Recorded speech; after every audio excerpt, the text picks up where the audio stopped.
விநாயகர் மூங்கிலில் பிறந்தாரா? குருவாயூர் விநாயகர் கதையுடன் கணேசப் பெருமானின் மகிமைகள் அநேகம். பல்வேறு வடிவங்களில் பல்வேறு கதைகளில் அவர் அருள் பாலிக்கிறார்.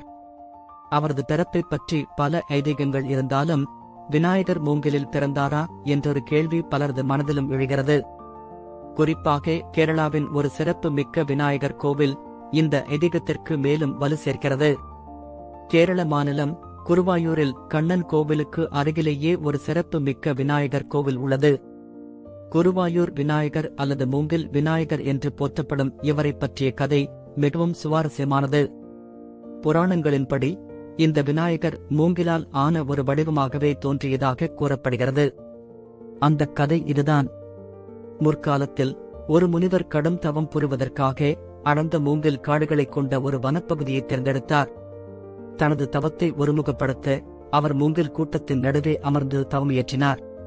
பல வருட தவத்திற்குப் பிறகு அவரது தவத்தின் உக்கிரத்தால் அந்த மூங்கில் கூட்டத்தின் மையத்திலிருந்து ஒரு தெய்வீக ஒளி தோன்றியது. அந்த ஒளி பிரகாசிக்க பிரகாசிக்க அதிலிருந்து மெல்ல மெல்ல விநாயகப் பெருமானின் உருவம் வெளிப்பட்டது. அவர் மூங்கிலின் சாராம்சமாகவே தோன்றினார். தான் தவம் செய்த மூங்கிலில் இருந்தே விநாயகர் வெளிப்பட்டதைக் கண்ட முனிவர் ஆனந்த பரவசமடைந்தார். அந்த மூங்கில் விநாயகரை அங்கேயே பிரதிஷ்டை செய்து வழிபட்டு வந்தார். காலப்போக்கில் அந்த இடம் ஒரு புண்ணிய தலமாக மாறி மூங்கில் விநாயகர் கோவில் என்று பிரசித்தி பெற்றது. இன்றும் குருவாயூர் கண்ணன் கோவிலுக்குச் செல்லும் பக்தர்கள் முதலில் இந்த விநாயகரை வணங்கிய பின்னரே கண்ணனை தரிசிப்பது வழக்கம். இந்த கதையின் ஆழமான பொருள் என்னவென்றால், விநாயகப் பெருமான் எந்த ஒரு பொருளிலும் எந்த ஒரு வடிவத்திலும் ஆகச முடியும் என்பதுதான்.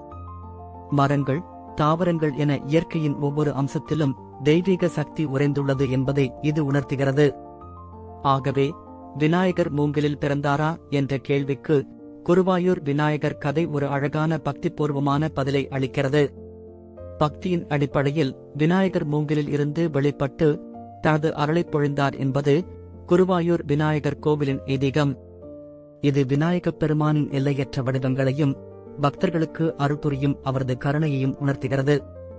இந்த காணொளி உங்களுக்கு பிடித்திருந்தால் எங்கள் சேனலுக்கு லைக் செய்து சப்ஸ்கிரைப் பண்ணுங்க.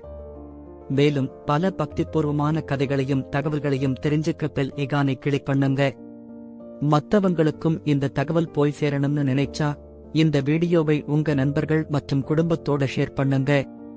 அடுத்த ஒரு சுவாரஸ்யமான ஆன்மீக தகவலோட உங்களை சந்திக்கிறோம். அதுவரைக்கும் விநாயகர் அருள் உங்க எல்லோருக்கும் இருக்கட்டும். ஓம் ஸ்ரீ விநாயகாய நமः.